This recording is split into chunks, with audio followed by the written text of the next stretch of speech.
Every single one of us is trying to get the Armenian community to understand, if you want more voices like this, if you want our stories told, every single person has to show up for a movie like this. And we're not just our movie, just any movie. We need to prove that there's a market for it and that people care for these types of stories. Sit back and grab a glass. It's Wine Talks with Paul K. Hey, welcome to Wine Talks with Paul K. And we are in studio today in beautiful Southern California, about to have a conversation with the crew of Winter Song, a great show that just came out. Introductions right now. We have with us Yvette Amirian, the editor of the show. Welcome to the show. Thank you. We have Annie Dashtoyan. Wow, that was good. Well done. Well done. You did great. Edgar Dalmatian. Damatian. And Arman Aloyan. You know, look, you think that I would have a better grasp of Armenian names after growing up in an Armenian household, but I don't. So that's the way it goes. So, you know, here's what happened. We have this family chat, and my sister's a judge in San Diego, and she writes, I just saw the greatest rom-com, which I didn't know what that meant. And she says, you have to put up, the whole family watched it, and they all chimed in how great it was. So my wife and I watched it that night. It's called A Winter Song.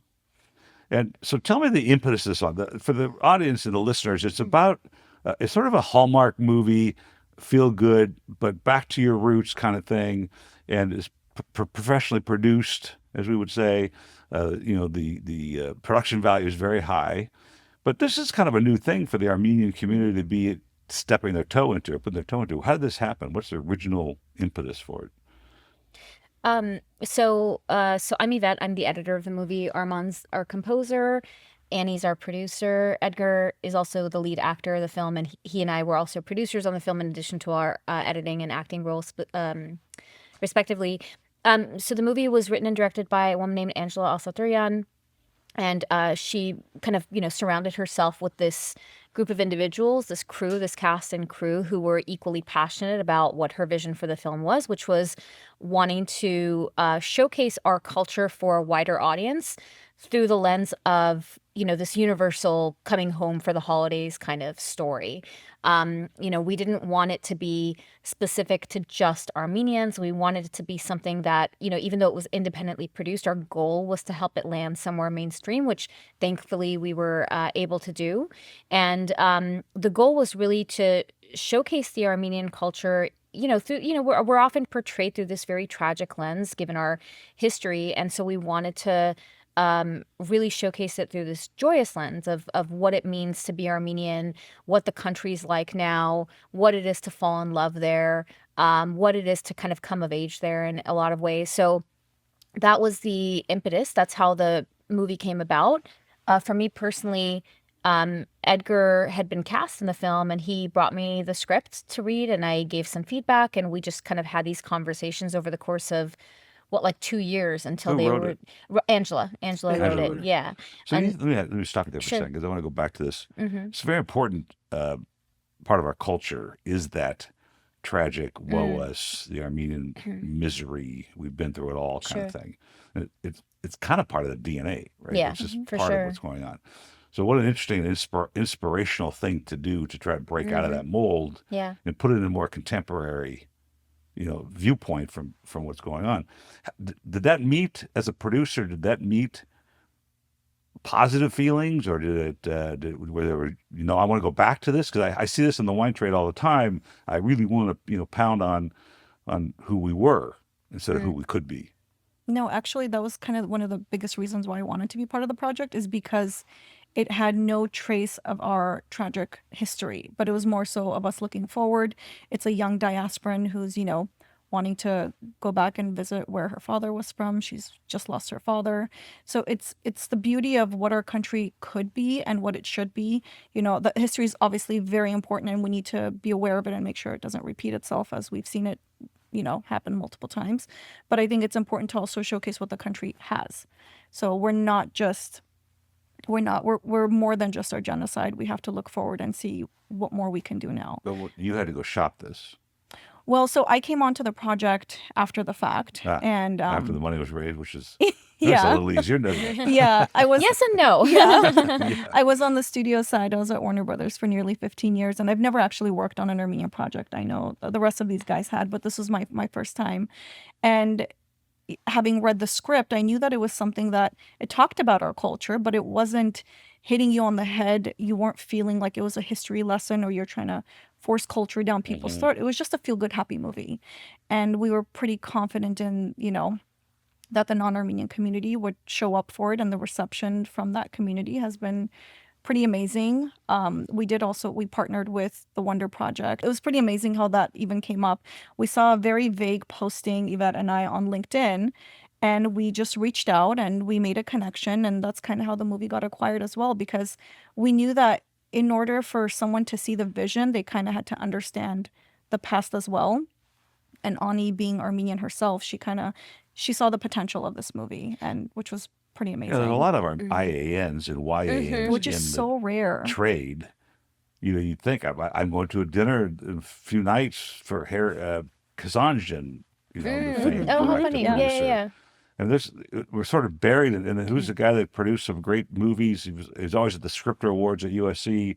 I forgot his name, but we're around, right? Yeah. And so, in this being your first Armenian project is kind of interesting. So, how did you get involved as an actor? Like, did they do reading, or did you have to respond to a backlot thing, or what? So there was a hotel room. I'm kidding. Yeah. So I actually met the director just through a mutual friend. So I was the first one on this project, and she was a first-time director, so I wanted to help her with the process of it.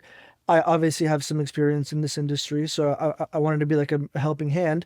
So I kind of worked with her throughout the whole beginning and obviously entire process throughout the development of the film.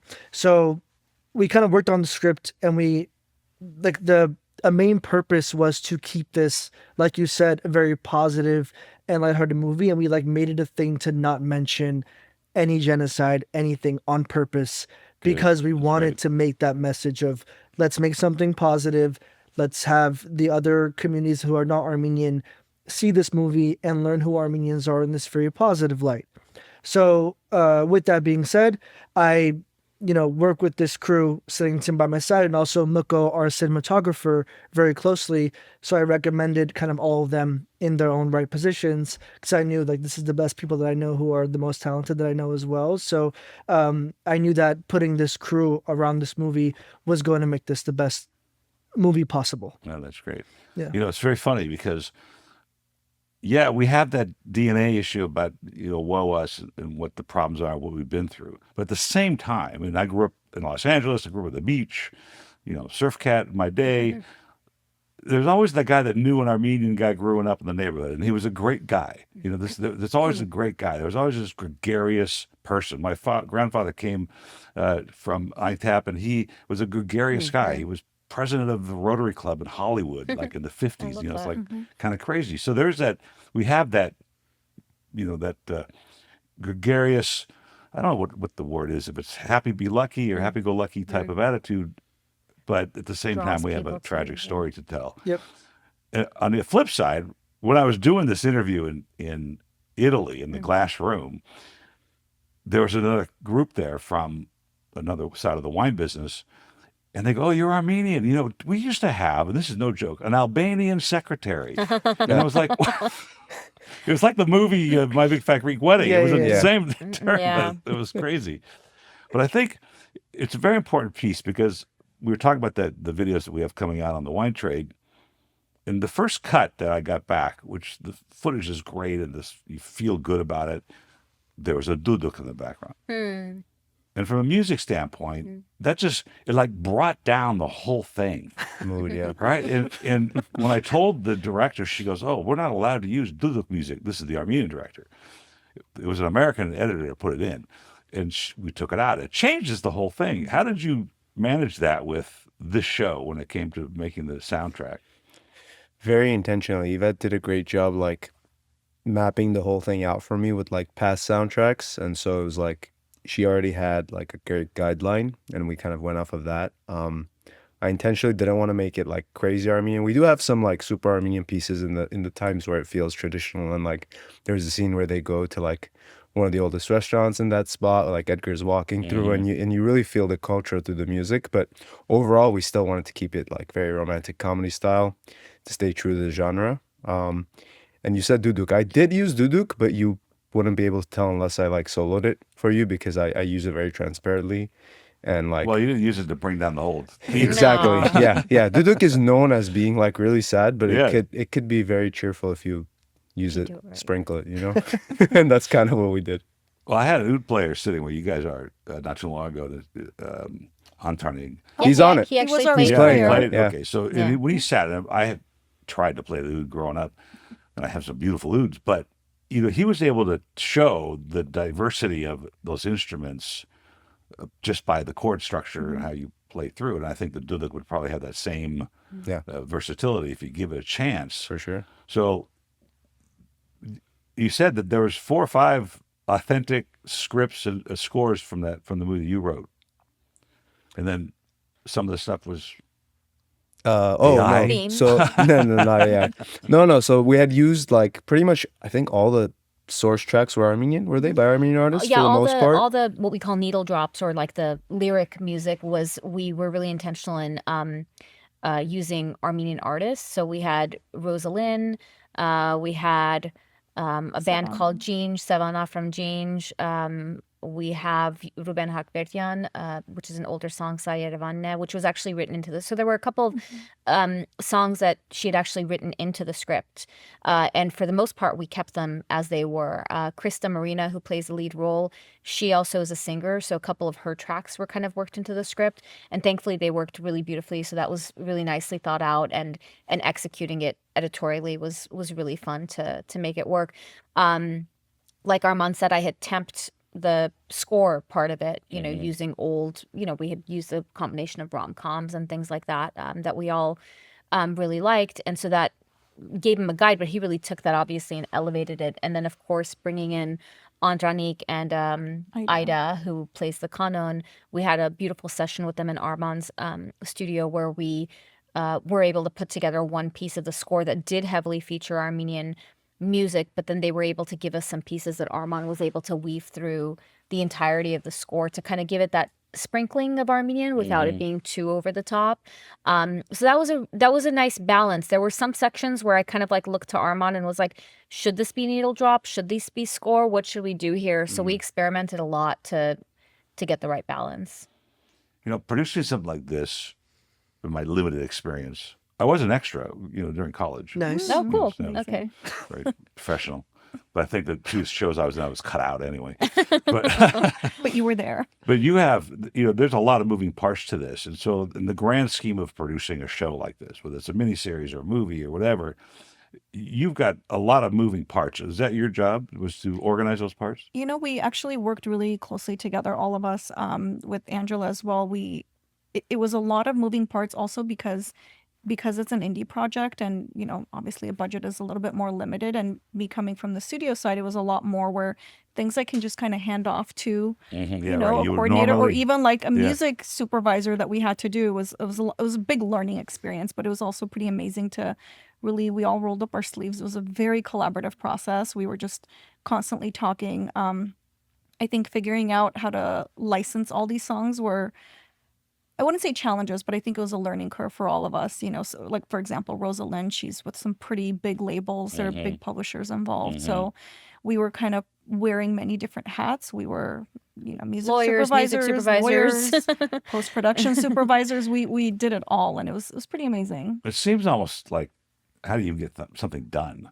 Like, how does it even get done when you've got so many things to worry about? Yeah. It was really interesting also like shooting in Armenia with the local crew there. Like we're so used to American crews. Yeah, right. Local crews there are very different to work with. Like the language is different. The way they operate is different. Yeah, that's So true. that was a very interesting learning curve. Our cinematographer Muko, who has shot movies there, he's from there. He knew kind of the lay of the land, so he helped us out a lot in terms of like navigating the day-to-day filming process of what But it was. site location, location scout, permission. A lot of that was Angela and one of our associate producers, Nona, who went out there I think the summer before this was all shot and securing a lot of those locations. and We also work with like a local Yeah. production with a crew local there, production. too. Oh, That's you what I was did. going to Yeah, say. so Yes, like there was the lady by the name of Diana Diana. Avetisian, her and Angela and Mako actually went and did all the Mm-hmm. location scouting and stuff like that. How about call sheets, all that stuff? We had like first That ADs was and all, stuff. We yeah. were working that stuff. That's incredible. That's a formidable thing to do. I didn't have all that when I went out there. Were there any political issues that happened or show up? Any people, nobody Not that I objected. know of. Nobody, Actually, I would say it was the opposite. Really? The country and the city really took us in. Yeah. Like anytime we need any kind of permit, any location, it was given to us. There was never any trouble with that kind of stuff. Wow. So like they were very welcoming of this production coming in and shooting in some of the most historic places Armenia has to offer. So it was actually surprisingly amazing. So start to finish from let's say when you got the script the first time and you started to correct it to the time you were able to show the first screening. How long did that take? 3 You- years? Yeah, you were on longer. Yeah. I got the script. Really? Yeah. I was the first one on. 3 years. Yeah, basically. But Yeah, I 'cause think it was from like almost active 3 years. Almost 3 years. from yeah, almost active 3 years. pre-production, which I think started in summer of 2024. Right. No. No, Summer of Pre-production? summer of 2023 was when I got the script, and then they shot it in the winter of 20. I think she was in Armenia. That's when you met her. No, but in I'm the saying summer active- of 2024. active Yeah, yeah, Yeah, yeah, pre-production active yeah. was production was summer summer 2024, and then we screened it for the first time at the Armenian Film Festival In September in of last September year. of last year. So How about long, 2 how long is the whole? I The- forgot how long it was. Oh, 85 minutes. The movie's 85 minutes. So an 85-minute Hollywood project of this, let's say this storytelling magnitude, is 3 years normal, long or short? It It's could pretty. be way Yeah, it's pretty. longer. I mean, Yeah. I've been on projects that lasted 4 or 5 years.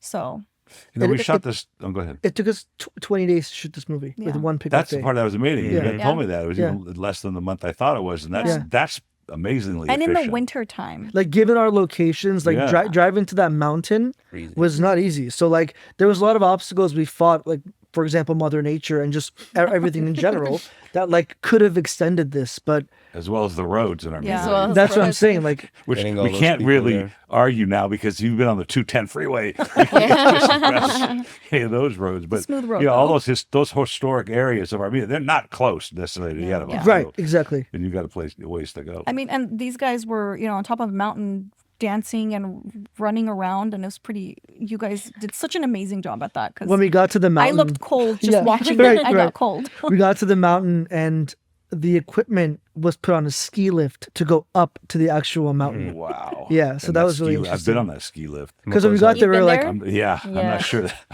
Mako's heart drop in case it Yeah. tilts over. Yeah. No, we had. yeah. I mean, that I think that just speaks to we had this amazing crew there. Like I said, like Edgar mentioned, Mako was sort of spearheading the camera department to be able to pull this all together, and there were a lot of those challenges. But especially for me, having watched all the footage, I can see how they were navigating all of that, and it was really well done, really professionally done. And I think that's one of the goals with the film as a whole for all of us involved, from the director to like me in post, is we want there to be more productions there. We want to be able to showcase exactly to your point, like, oh, this is really professionally put together. We want people to see that and say, well, maybe Armenia is a potential shooting location for whatever this feature is that I want to do. We wanted to be able to compete with some of these other locations that are being utilized when people need, a different type of landscape than you would find, let's say, here in LA. Not just shoot, but also record music. Record because music, I was telling- yeah. we originally had planned to record the whole soundtrack there, but budget and time Yeah. didn't allow Yeah, for right. that. But people pay serious money, like to go to Abbey Road because of the space. Some of the churches in Armenia, if you get some musicians in there, it'll create The this acoustics are totally wild, yeah. unreal sound. And so I think if you make that available to Hollywood, it'll be a very sought after sound. Hollywood just Did you doesn't go know. to? Did you go to the opera? Were you guys in the opera house? We didn't. Well, she and I Downtown? were not You there, shouldn't but have, I we did. remember. We did film in front of the opera house. We did, yes. We yeah, did. I think We there did. was a scene, if I remember that. Yeah. Yeah, front, there was yeah. like a little Yeah. montage scene. So this is interesting for me because I'm working on a bunch of stuff, and obviously the industry is in a different state now. The wine trade, which I came from, is in a terrible state, and maybe because it's transitional, because of Gen Z does business differently. Maybe because the way people consume media is completely different than it's ever been. You got micro dramas on your portable phone. I mean, did you guys consider this a big risk to try and pull this off, or was the production costs not happily given, but given with the sense of Armenian pride to do this?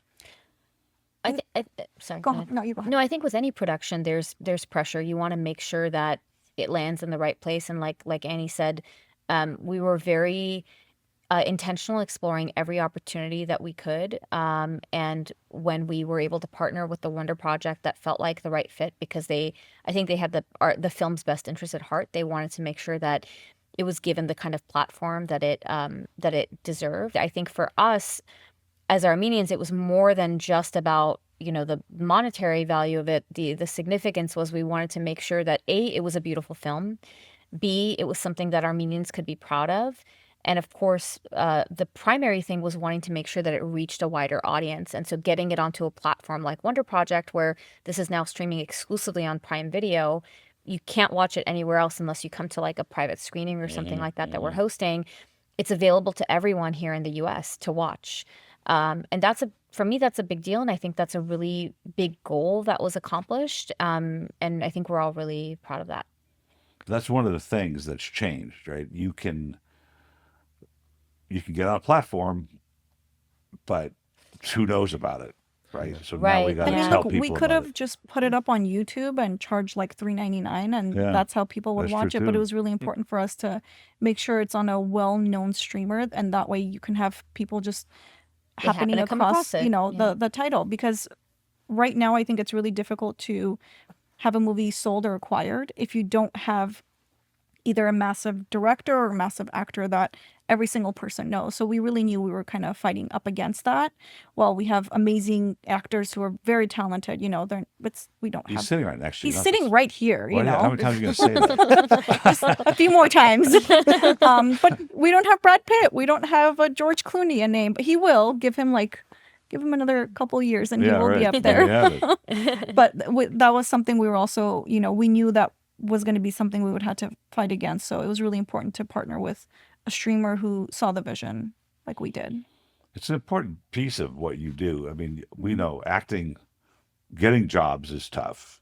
I do Always. belong to one or two of those things as a voiceover guy, and it's just hard work. And so this must have been kind of not a relief, but an opportunity that you thought, wow, I get to do two things at once. I get to get a job, and I also now can tell some stories. Absolutely. I mean, I love the genre of rom-coms. I think it's a lot of fun. It's always like a feel-good movie to watch. Yeah. But also being in one is a lot of fun as well. Also being a lead is also very tough to ever book as an actor, let alone get one line on a Sure. TV show. Sure. So obviously I jumped at this opportunity and I wanted to bring my friends along as well. So, a part of that is the camaraderie of working together and building something that you can keep moving forward with. But also like, I trust everyone does their job here amazing. And a part of the reason why you also take that risk in an indie movie is because you put all the trust in yourself and the team. And that way, the result is going to be that much better. So let's go with professional experiences sitting right here. I did a project for some nuns up here in Monrovia. When I added up their experience, there was like 300 years of ministry out of these nuns amongst these 14 women. So We actually calculated We that pretty calculated it recently. oh, you recently. did. Yeah. So your background in the sound side of things is diversified. It sounds like, but how long have you been doing this? Probably since I was like 5 years old. No, that's Not expecting an answer. I started on the piano because my mom wanted to learn, but she couldn't afford it in Armenia, so she took like 1 or 2 years and then just kind of dabbled around.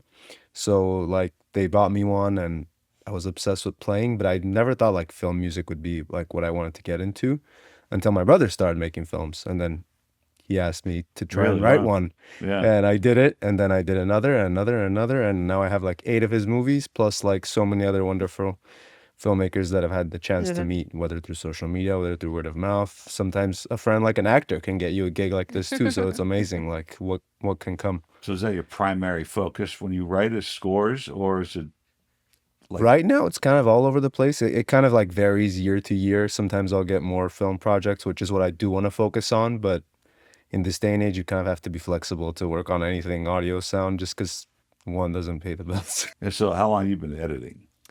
I've been editing I guess professionally about a little over 20 years, but I Wow. learned, like Armand, I learned when I was very young. I started messing around with the first editorial platform I used, which is still the one I use. I was 14, I think I was in high school. So Which platform was almost it? 30 years, Avid Media Composer. Yeah, that's what my daughter learned in Sarah. Sarah, Yeah, she yeah, of learned course. it in Yeah, eighth yeah, grade or something. I mean, she's not very good at it. But it has changed considerably. yeah. And now you have editing software on your phone. I use CapCut for that kind of Yeah, thing. my kids do too. But 20 years of doing this, I'd say professionally necessarily, but Yeah, no, where 20 it's- years professionally. So Wow. because I graduated college in 2005. So professionally, I've been working as an assistant editor and then an editor for 20 plus years. I also teach at USC in the film school. And yeah, I've been primarily, it's been the last 5 years has been primarily movies, some shorts. I did TV for a really long time. I did documentary series, documentary features. And so it's been a good combination of things. I also have produced and written in TV. I'm also a screenwriter. I have She's a few, great writer. thank you. I have a few screenplays that I've written and hopefully we'll get to produce. So a little bit of everything, but primary focus has been editing for 20 plus You years. ever get depressed? As an editor? No, as a screenwriter, and the fact that you got I'm just going to come with my own experience. Sure, by the way. yeah. Understand? It's like a numbers game plus it's a perseverance game. And there's all Yeah, these of course. pieces. I honestly, I don't know that I could have just been a screenwriter for 20 years. I feel like it may have been depressing. And that's when I graduated from college, the first thing I tried to do was write, even though I knew in my heart I was an editor. Tried it for like a year, was a little bit depressed. I couldn't find an agent. I couldn't find representation. And then I got, a few editing jobs and realized I was, I think it was like that realization that I'm still telling stories as an editor. And I think that's one of my strengths is I am a good storyteller. I know how to look at something and say, okay, this is not working for this reason. If I restructure this, putting it here, and I had to do that with this movie as well. It was a lot of trial and error. It was a lot of, okay, let's put it together the way it's written in the script. Let's show it to a few audiences, get some responses. Okay, now I see what the issues are. Maybe we need this reshoot. Maybe we need to rewrite this section. And, all of us working together to bring that all to fruition. It was a lot of, I always say it to my students, the last draft of the screenplay is the last cut of the picture. So you're constantly rewriting. And thankfully, when you're able to work with a team like this and with a director like this, that is really just open to that flexibility and that creative process where you get to work together, it comes together in a really beautiful way. Phenomenal. And so you were corporate. Very corporate. Yeah, I And depressed. and depressed. Yeah, depressed in the corporate world. That's great. You probably had the most the end. pressure. Yeah. Better Get than it right depressed, there. individually. That's great. No, I was very blessed to kind of, being on the studio side. That was kind of like my film school. I worked with amazing directors and producers, and on their sets, I was producing all the behind the scenes documentaries and the making ofs that ended up on the DVDs. If anybody still watches them, I know you do. Isn't So that that was Christina Hagopian? yes, We she was know one of my Christina. vendors. Oh, that's my wife's Yeah. first cousin. Yeah, no, Christina's great. That's actually how we met because there's not that many Armenians, right, so right. it was amazing to to work with her. Pretty Little Liars was actually the first time I met Was with that her. Warner Brothers then? All of it? Yeah. Your whole career? Yeah, my And whole you, career you was left there. that recently, or are you still doing it? 2024 summer. I was as amazing as it was to have collaborated with some of the biggest directors in the world. You're at the end of the day telling their stories or the studio stories. So I just really wanted to carve my own path, and I felt like I learned enough on the business side, the marketing side, the PR side, the legal side, where I felt like I was kind of ready to take the plunge and start to tell stories that I wanted to tell. My career was, my dad was an entrepreneur. His pictures there, you saw him. I thought that's what I was going to do for sure. And then went to college and did nothing. And then told myself in college, I'm not going to go to corporate America. I'm going to be an entrepreneur. And I went to corporate America, and I wouldn't trade that for anything because it teaches you so much discipline and Sure. layers of bureaucracy and how to deal with people and Yep. all the different life lessons that come Yeah. with that. And then it prepares you to take the risk, if not just I got to get out of here kind of thing. Absolutely, it helps. That's interesting. Now I have to say I have a relationship with the Warner Brothers. Hopefully Yeah, I a just good one. bought at auction wardrobe. Oh, wow. Yes, I have this. There's a guy in Glendale called R.L. Spear, and they take. So I bought a Brioni. You know what a Brioni is? Yeah. Okay, They're it's like a very suit. fancy Yeah. Italian stuff, Wow. right? And it's two Brioni jackets, and I opened it up and I pulled the sleeve out, and there's a little Warner Brothers sticker inside That's of there. Oh my amazing. God. And who knows who wore it, It what didn't movie? say who but wore it this is because like usually it says it. Who wore it?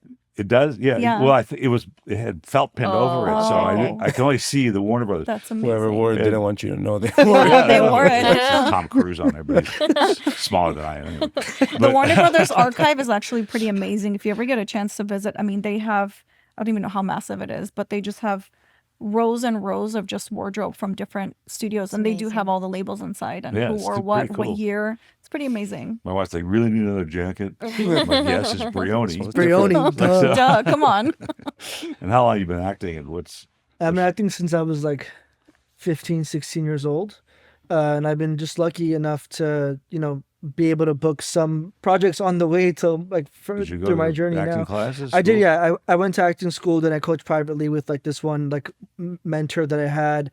I was born in Hollywood, raised in Boston, so a lot of my training is from the East Coast in New York City and Boston. So I have a lot of background from there, and then came out to California. Born in just to keep Hollywood. pursuing. Born in Hollywood, yeah. That's a pretty good credential for this. Yeah. For this Actually, business. Armand also also born in born in Hollywood. Yep, Hollywood. and his my, brother as well, same hospital. My mom lived on Gower. Well, actually, there's a small street, but you go by Chermoya School right by Franklin wow. and Gower. yeah. Yeah, and yeah, You go up yeah. into the hills by the Hollywood sign. That's where she grew up. Wow. Yeah. My mom, my grandparents, my grandmother and my grandfather were two brothers and two sisters married each. Oh, that's so Two brothers cool. married two sisters. Wow. They lived next to each other in the Hollywood. And, Hmm. and so she went to Chermoya. So they're always around Hollywood. She's a chic, a Hollywood high chic. Yeah. So did you go to Ruskin or Berg or any type of acting class like that? No, like Juilliard or stuff like that, but just in New York, I took a lot of scene study classes, trained with Yeah, some really with high scene profile study. coaches there. So that was that. And I've just been lucky enough to book a lot of really cool stuff. I mean, the life of an actor is very hard. It's very hard. I'm always dealing with the idea of like my passion in acting always comes first. And no matter what day job I've had, I've always risked that for the work. So that's always been my mentality, and always will be until it's officially full time. Like I was even working during the production of Winter Song. So like it's always a give and take. I was working remotely, like Paul's Bakery down there and the other one. no, I've worked in like tech and all that kind of stuff. Oh, So yeah, like I was working remotely at nights while we're shooting, like in between. I would be like running off a Which night scene. there's morning. I have a call tomorrow at 11 p.m. there. It's 11 here, a.m. there. 11 a.m. To Yeah. talk to Civil Night. It'll be 11 a.m. here. Yeah. Yep. So he They're didn't there, sleep I mean. for 3 weeks Yeah, I straight, didn't sleep basically. basically when I was there. Oh, So it was wow. really interesting. Wow. But like I just like you have to do those kind of things to survive as an actor. But the work always comes first. Acting always comes first. Do you think my daughter's a baker. She's a trained French baker. And the hospitality side of food is very tough. And so we went to one of the schools to get a lecture. And, he was sort of pitching the idea that cooking school was an alternative to college because, you can get on TV and become a food chef, Sure. a TV chef. Sure. And that's not accurate, Sure. right? Right. There's like very few and far between. So if I'm a young man getting into the industry or an old man, what's the number one rule that you have to follow as to try and be successful? The number one rule is if you do not put 100% of everything you have into following this path of acting, there is zero reason you should continue the path of acting. And probably If- zero if- chance you'll get any work. Right. Like if you're if not you put willing to 100%. risk basically everything else, then it's not going to work out. So as a voice person, I thought I wanted to act, and I shot with David Zucker, the famed Yeah, director. yeah. Well, I had to pay him, of course, to show up, but whatever. And it leads to another part of this conversation. But I thought, you know what? I'm going to sell the company. Maybe I'll dabble in it. And I talked to John Ruskin, who's I forgot the methodology he uses, and he's like, yeah, it's 2 days a week, and it's going to be like 3 years. I'm like, there's no way. Now, if I'm a young man, and Sure. I would have done that because I had the perseverance. But at this age, I said, look, man, I can't You try do to have a Santa great Monica voice. 2 days a Yeah, week. I can does. totally Like see a it. 5-hour day. Yeah. I got work to do. Yeah. But I can see that perseverance just from what I've put my toe in the water a little bit here, is the number one key to this whole industry in general. All of it. It is, and also like experiencing life as a human being Yes. makes you a better actor. Right. So yeah, go live your life, but when the work comes, like you have to, You have to focus put on it. everything aside and focus on that, and that's eventually you break through and you find success and you build off that success and have that be a catalyst for the next job and the next job, because it's, I mean, Just builds on each other. rejection is every single day. There are a lot of roadblocks in this industry. I think no matter in what field you are. So if you're gonna hit a roadblock and just quit, then this is not it. Yeah. Yeah, So I was not going to make it if you yeah, quit. But yeah. so let's talk about that for a second, because each discipline has its issues, as you just said, and the production side of this thing is so interesting to me because I love the creative part of the business. I'm not good at all the organization of it, but if I can think of a story, and this is my favorite thing to do, and I play with editing software to see if I can make emotion out of it. And that being, when I shot 3 little stories, I had I had a character. It was the man with the $1 million palette. And it was this guy that would go around to different scenarios in the world of wine and fix them. And one of them was the Last Supper. Like we saved Jesus because I poured better wine than they had at the table. Or, the gladiator was going to get killed, but I gave wine to the emperor and he called it off, this kind of thing. So we shot 3 of them. One was a date that I interrupted. One was a dinner party I interrupted. And one was just a psycho shower scene, which my wife's like, you didn't tell me you're going to go in the shower with a naked woman. She wasn't naked, but whatever. Anyway, the point being, I had USC cinematographers, masters of cinema shooting. David Zucker was the director. Nice. And you have to understand what's going on there because as Stephen Smith said, the cinematographer said, now the magic's after we wrapped up, now the magic happens. Yep. That's really what happens. It's really the production crew that once we've got the shots and the music that changes the whole thing. It comes It together. doesn't seem like you get enough credit. No, shake that. No, No, they don't. editors? No, they don't. They Yeah. don't. no, I mean in general that the production, whole crew, yeah. the credits roll at the end of the film and they roll by so Oh, fast. sure, you're yeah. like, But they call up, the director Yeah, and yeah, usually yeah. the writer, and that's it, right? Yeah. And maybe a Yeah. few of the actors. Right. And, Seth But you- Rogen, who just won the Golden Globe, in his speech thanked the whole crew basically Yeah. by name. By name. So like amazing. more of that is great. And like Yes. when you're on set, you're so appreciative of everybody. But then when you leave set, it's like you never That's talk to it. people ever again. Yeah, so it's right. like It's done. You move on. yeah. And I think that's why a lot of directors, they have their go-to people. They use the same crews for every single Trust is project because there's like important. a shorthand with them. They know what they're getting. That's true. It's just easier for them. So I suppose that synergy is kind of what makes some shows more special than others. Absolutely, for sure. it's so important. It's And I very think that's what I important. loved about this project too, is everybody was in it completely, and it wasn't about money. It wasn't about fame. It was just about We a all had shared this passion. mission, We yeah. had a mission. And I think what every single one of us is trying to get the Armenian community to understand, if you want more voices like this, if you want You our have to stories told, support them. every single person has to show up Yeah. for a movie like this. And we're not just our movie, just any movie. We need to prove that there's a market for it and that people care for these types of stories. And our efforts didn't go to waste. Like when the movie released on Wonder Project, it got in their top 10 on Amazon. On so the first week. And that's when the you goal. look at these bigger movies, they have marketing budgets of millions of dollars. Yeah, right. We had zero. It was just us and our community. our budget who was we knew. depressed. Our budget was depressed. It's still depressed. over and done at that There's point. depression everywhere in this industry.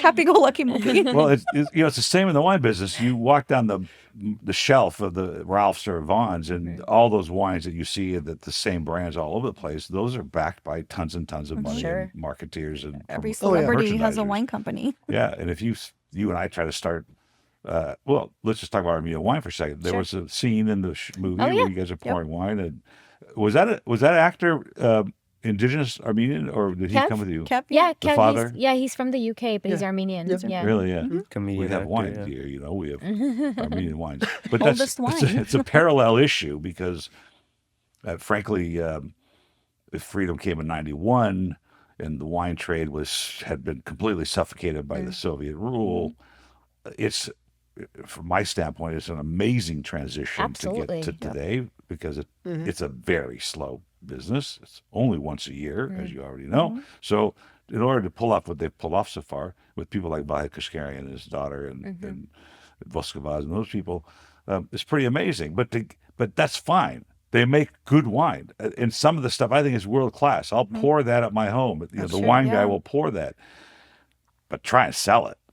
It's hard. I mean, that's like, try and get a spot on that shelf is almost impossible. Yeah, there right? is It's an just, you interesting just parallel slug there. it out. Yeah. And I'm wondering if that's the same, the same headwinds in this side of the business. For Armenian stories specifically, or Yeah. yeah, I think that was one of the what was really wise about the way this was approached was like I said earlier, it's this kind of very universal story. That kind of going home for the holidays story or girl trying to find herself story. It's not like there's not something about it that's like super unique in that we haven't seen it done before, but it's taking that we know that kind of general formula works well, figuring out how do we make it unique, how do we make it specific to Armenia, and putting that on paper and then eventually having it evolve to what it became. The making the movie part itself had its challenges, but getting it to land somewhere, that was the big goal that we were talking about. And so thankfully we were able to do it. I wouldn't say it was easy. I think there were a lot of things that had to sort of align for that to happen, and we all operated very intentionally. We saw this opportunity, we approached it, we were very thoughtful about it. We did everything that we could to make sure that it kind of landed where it landed, and we feel really blessed that was able to come together. There must be other genres that Sure. this could apply to, so to speak. Absolutely, Lot. for sure. So you can expose the story without Yeah. the same issue, Yeah. without the focus on I, Yeah. but the focus on us Yeah. or them. For sure. So nothing on the books right now that you're thinking about, but your brain has to be sort of massaging, what can we do? This was so much fun to do. We've got some traction. Maybe you got a strike soon anyway. You Hopefully have a not. show coming up, don't you? Have a showing coming up at USC? Oh, we did that on Tuesday. Oh, you did yeah, on Tuesday. Yeah, How did that yeah. go? It was good. It was really Very well well. received. Yeah, and it was Q&A thing? yeah, and it was a nice mix of there were Armenian community members, there were some people from film school. Like I had some of my old TAs came out to support. Oh, that's great. I had a few people from the editing community. So it was a really good mix of people, and I think that was a really positive response. I mean, look, all of our screenings have had positive responses, both from Armenians and non-Armenians. I think the number one thing that I think we've all been told, which is always really nice, is that you leave kind of having this warm, fuzzy feeling, and that's what we wanted. We wanted it to be something that you walk away feeling that it's enjoyable, and that you get to have this great, movie going experience, whether you're watching it in a private screening or whether you're watching it online at home. There's Armenian Institute USC that I'm active They in. were actually. they helped promote the film. They Okay, were the ones who excellent. led the Q&A at USC. Oh, they did. Okay, great. But I think Shushan. Shushan, yeah. Not Shushan. It was a woman Maral. named Maral, who's their managing okay. director, and she's wonderful. We're going to wrap this up now, but I'm just asking you individually what is on the horizon for you personally and what you're working on, and then, how you see navigating this short-term, potentially or hopefully short-term glitch in the industry. Yeah, I just wrapped up a few short films. We have 2 podcasts that we're working on with my brother. Hopefully, you can turn them into miniseries eventually, and also a feature film that all of us are going to be a part of. Podcast as in producing one? Like a narrative Scripted. podcast. Yes, Podcast. scripted. So it is a story. So that one will be fully in my hands because no visuals attached, and so just audio and music. It'll be Oh, fun. great. Crafting the whole story myself, almost, other than the script, obviously. And you're just cruising along with your stuff on your editing. Um, Are you doing this with the 16 55 No. millimeter splicing it? well, there was a short film that I had edited for a wonderful director, Ophelia Horotunyan, a few years ago that we qualified for the Oscars. So I'm currently in the process of wrapping up her next short film, and then obviously pushing this through and promoting this has been a lot of work. And like I said, I teach at USC part-time, and hopefully getting to collaborate with these folks again very soon. And I'm writing a lot. I have a couple of scripts that I've written. One of them I really spent a lot of time developing with Annie especially. So hopefully more to come soon. Excellent. outside of what they just all mentioned we're doing, I do have a few book options that I'm shopping around with different, production companies. So Books to sell the story. film rights, yeah, acquired film rights to Good. them. We have to have So a conversation after this. Uh-oh. I gotta go. Yeah. No, it's fun. And for me, I had a knock on wood. I had a pretty good year last year. I had a few movies in theaters, not including this one. And then this year, I have a couple TV shows releasing. I'll be on The Lincoln Lawyer on Netflix, Wow, great. season 4, and then Congratulations. That's I'll great. be on The Rookie season 8 as well.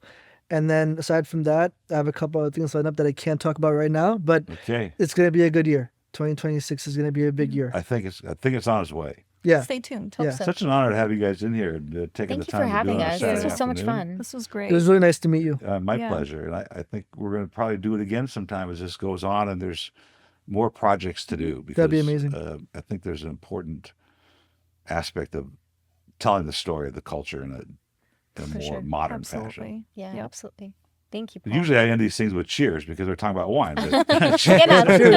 Get out. take care.